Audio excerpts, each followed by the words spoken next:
योगेश कदम उपमुख्यमंत्री शिंदेंच्या भेटीला कदमांच्या हकालपट्टीची विरोधकांकडून केली जाते मागणी।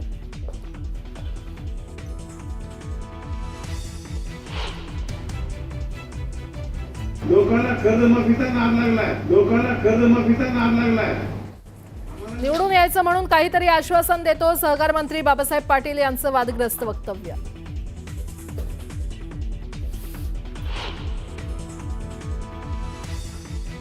राजकारणात येऊ नये म्हणून घायवळ बंधूंना अडकवण्याचा कट विरोधकांनी रचला। घायवळच्या आईवडिलांचा न्यूज 18 लोकमतला दिलेल्या विशेष मुलाखतीत दावा।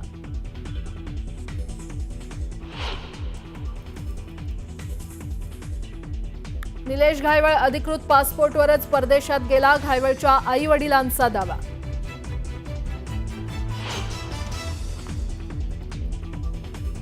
सचिन घायवळच्या शस्त्र परवान्याबाबत गृहराज्यमंत्र्यांनी 1 ऑगस्टला दिले आदेश, मात्र अद्यापही पोलिसांकडून घायवळला शस्त्र परवाना नाही।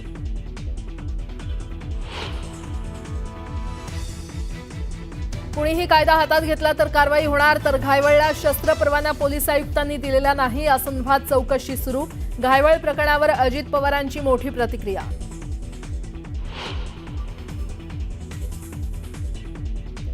घायवळ प्रकरणी चुका करणाऱ्यांवर रीतसर कारवाई होणार, कुणाचाही राजकीय हस्तक्षेप होऊ देणार नाही, ही सरकारची भूमिका।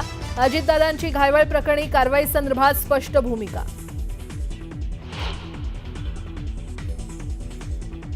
सगळ्याच योजना कायमच्या चालतात असं नाही, परिस्थिती लक्षात घेऊन त्यात बदल केले जातात। आनंदाचा शिधा योजनेच्या मुद्द्यावरून अजितदादांचं सूचक विधान। अहिल्यानगरमध्ये जाहीर सभेत इम्तियाज जलील यांचा नितेश राणेंवर नाव न घेता जोरदार टोला। चिकनी चमेली म्हणत जलील यांची तुफान फटकेबाजी।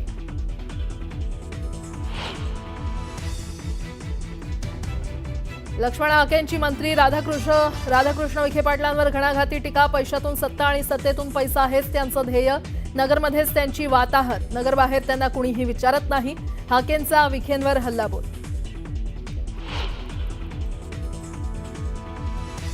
हैदराबाद गॅजेट GR विरोधात ओबीसींचा आज नागपुरात मोर्चा। विजय वडेट्टीवार मोर्चात होणार सहभागी।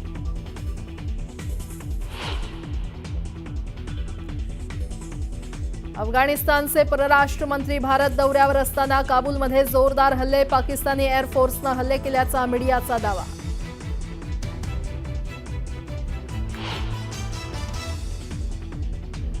7.6 रिश्टर स्केल क्षमतेच्या भूकंपानं फिलिपाईन्स हादरलं, सुनामीचा अलर्ट केला जारी। समुद्रकिनारी राहणाऱ्या नागरिकांचं तातडीनं स्थलांतर।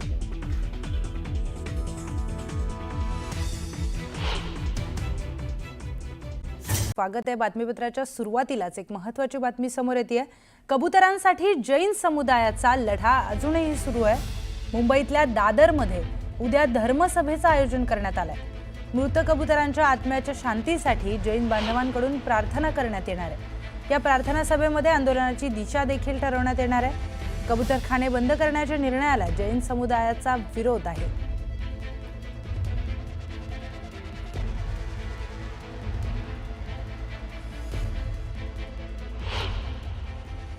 कोर्टाच्या आदेशानंतर मुंबईतील अनेक कबूतरखाने हे बंद करण्यात आले आणि दादर कबूतरखाना परिसरामध्ये जैन समुदाय सुद्धा आक्रमक झालेला पाहायला मिळतो। गेल्या अनेक महिन्यांपासून हे कबूतरखाने बंद आहेत, ज्यामुळे शेकडो कबुतरांचा मृत्यू झाल्याचं सुद्धा आपल्याला पाहायला मिळालेलं होतं आणि त्या निमित्तानंच उद्या अर्थात 11 तारखेला मोठ्या संख्येनं जैन समुदाय एकत्र येणार आहे आणि या सगळ्या कबुतरांच्या मृत्यूबद्दल धर्मसभेचं आयोजन करण्यात आलेलं आहे। अनेकदा आपण बघतो की कबुतरांच्या बाबतीत आग्रही भूमिका जैन समुदायानं घेतलेली आहे। आरोग्याच्या बाबतीत अनेक धोके असल्याचं कोर्टामध्ये म्हटलेलं आहे, परंतु हा तिढा काही सुटत नाही। जैन धर्माचं मेन वैशिष्ट्य म्हणजे जिओ आणि जीने दो हा प्रमुख त्यांचा हे आहे। आणि कबूतर मृत्यू पावलेत, बरेचसे कबूतरखाना बंद झाल्यामुळे बरेचसे कबूतर मृत्यू पावलेत हे पण म्हणायचं, पण तरी राज्य सरकारने याबद्दल काहीतरी एक भूमिका घ्यावी आणि समजावं की बाबा अशा ठिकाणी आम्ही कबूतरांना प्रस्थापित करू किंवा त्यांचं हे करू असं माझं मत आहे की त्यांनी त्यासाठी काहीतरी एक नियोजन करावं आणि एक चांगली रूपरेखा आखून समाजाला एक दिशा दाखवावी. अजूनही हा कबूतरखाना बंद आहे आणि ज्याचा थेट परिणाम कबुतरांच्या संख्येवरती आपल्याला होताना पाहायला मिळतोय. धर्मसभेच्या निमित्तानं कबूतर हे पुन्हा एकदा चर्चेचा विषय बनताना आपल्याला पाहायला मिळणार आहेत. व्हिडिओ गणेश काळेसह सुस्मिता बदाणे पाटील, न्यूज 18 लोकमत, मुंबई. आणि आता ज्या पद्धतीने ऐकायला येत आहे की कबूतरखाना बंद झाल्यामुळे एक विशिष्ट समाज कोणाच्या पाठिंब्याने शोकसभा घेतोय माहिती नाही, पण ह्या शोकसभेला विरोधसुद्धा आहे. कारण बरीचशी माणसं अशी आहेत की ती माणसाला मदत करत नाहीत, एखाद्या गरिबाला खायला देत नाहीत आणि इथे कबुतरांसाठी शोकसभा घेतली जाते. कबुतरांमुळे किती नुकसान होतं आहे, आरोग्यावर किती परिणाम होतो आहे हे सायंटिफिकली प्रूव्ह होऊन सुद्धा जर हा विनाकारण हट्ट आज जर सुरू असेल काही समाजाचा, तर मात्र मग मुंबईकरांना सुद्धा यांच्या विरोधात स्टँड घ्यावा लागेल. धर्मसभाचं आंदोलन आहे हे चांगलं आहे काल, पण हे जे पशुप्रेमी आहे, हे जे पशु आहे ते किती मेले काय केले. हे कबूतरखाना आज दादरचा स्थान होता, कबूतरखाना दादरचा स्थान होता, पण हे सगळं बिल्डिंग लॉबी आणि हे सगळं राजनैतिक कारणातून हा सगळं लफडं झालं आणि हे कबूतरखाना बंद झाला. कबूतर खाना एक भी नहीं कबूतर इधर दिखता अभी. पहले तो गोनी बंद ऐसा कबूतर दाना खा के भी जाते थे और ऐसा दान प्रेमी धर्मी वो डालने वाले डालते भी थे. लेकिन अभी क्या मालूम ये राजकारण नेता लोगों का अभी इधर का क्या मालूम क्या सिस्टम है जो इधर का कोई समझ में भी नहीं आता है. मी तर लहानाचा मोठा इथेच झालो.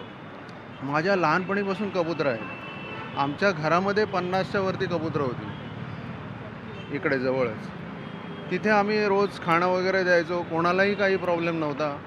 इतके वर्ष प्रॉब्लेम नसताना अचानक प्रॉब्लेम कसा काय अराईज झाला. आणि एकदम आता तुम्ही म्हणाल की हार्ट अटॅक ह्याव त्याव, तर हे ज्या व्याधी आहेत ठीक आहे, तर त्या कमी अधिक प्रमाणामध्ये असतातच. पण असं झालं आहे का कोविडसारखं की कबूतरं आली आहेत आणि सगळे लोकांना प्रॉब्लेम, तर तसं नाही आहे. तर कुठेतरी ज्ञानोबाची मेख आहे. नाही, धर्मसभेचं आयोजन केलं जातं ते ठीक आहे, तो हा काही कुठला धार्मिक प्रश्न नाही आहे. पक्षप्रेमी असणे आणि पक्षांवर प्रेम करणं ही चांगली बाब आहे. परंतु त्याच वेळेस वैज्ञानिकदृष्ट्या महानगरपालिकेने ज्या सूचना दिलेल्या आहेत त्या सूचनेचं पालन देखील व्हायला हवं. आणि ज्यावेळेस आपण सर्वात प्रथम मानव आणि मानवतेला निर्माण होणारी बाधा ही गोष्ट जर आपण बघत असेल, तर माझ्या मते जे महानगरपालिकेने निर्णय घेतलेला आहे आणि जे काही कव्हरिंग त्या ठिकाणी त्या जाळीला केलेलं आहे ते सर्वतोपरी सर्वांनी मान्य करावं. आता बघा त्यांचं तिथे समोर मंदिर आहे, त्या मंदिराला पूर्ण जाळ्या लावल्यात का तर कबूतर येऊ नये. हां, म्हणजे लोकांना त्रास झालेला चालेल, सांगा मला, लोकांना त्रास झालेला चालेल. या कबुतरामुळे किती रोग होत आहेत, श्वसन रोग किती होत आहेत आणि किती माणसांना त्रास होतो आहे. हां, म्हणजे हे चुकीचं आहे ना खरं तर. हां, आणि फक्त गुजराती लोकांनीच हे आम्हाला पण काय प्राण्यांचं हे नाही का, प्रेम नाही का आहे. तुम्हाला एवढं वाटतं तर घरात पाळा ना. तुम्हाला कसं वाटतं की एवढं वाटतं ना, तुम्ही घरात पाळा. हां, तुमच्या घरी पाळून बघा किती त्रास होतो. महत्त्वाच्या बातम्या. प्रायोजक जगन्नाथ गंगाराम पेडणेकर ज्वेलर्स, एक सुवर्णमय परंपरा. राजकारणात येऊ नये म्हणून घायवळ बंधूंना अडकवण्याचा कट विरोधकांनी रचला. घायवळच्या आईवडिलांचा न्यूज 18 लोकमतला दिलेल्या विशेष मुलाखतीत दावा.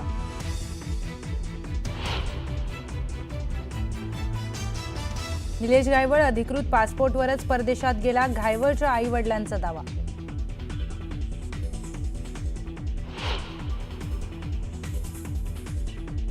सचिन घायवळच्या शस्त्र परवान्याबाबत गृहराज्यमंत्र्यांनी 1 ऑगस्टला दिले आदेश. मात्र अद्यापही पोलिसांकडून घायवळला शस्त्र परवाना नाही.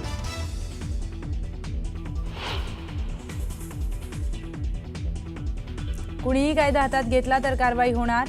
तर घायवळला शस्त्र परवाना पोलीस आयुक्तांनी दिलेला नाही, या संदर्भात चौकशी सुरू. घायवळ प्रकरणावर अजित पवारांची मोठी प्रतिक्रिया.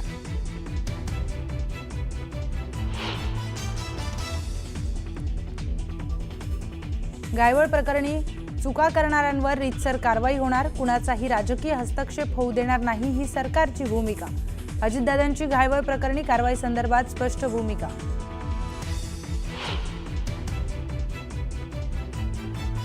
सगळ्याच योजना कायमच्या चालतात असं नाही, परिस्थिती लक्षात घेऊन त्यात बदल केले जातात. आनंदाचा शिधा योजनेच्या मुद्द्यावरून अजितदादांचं सूचक विधान.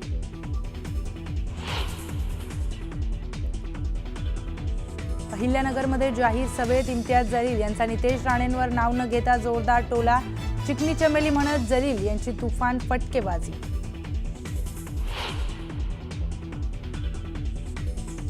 लक्ष्मण हाकेंची मंत्री राधाकृष्ण विखे पाटलांवर घणाघाती टीका.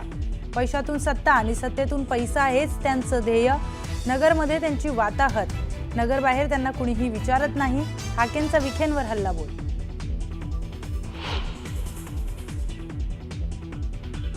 हैदराबाद गॅझेट GR विरोधात ओबीसींचा आज नागपुरात मोर्चा. विजय वडेट्टीवार मोर्चात होणार सहभागी.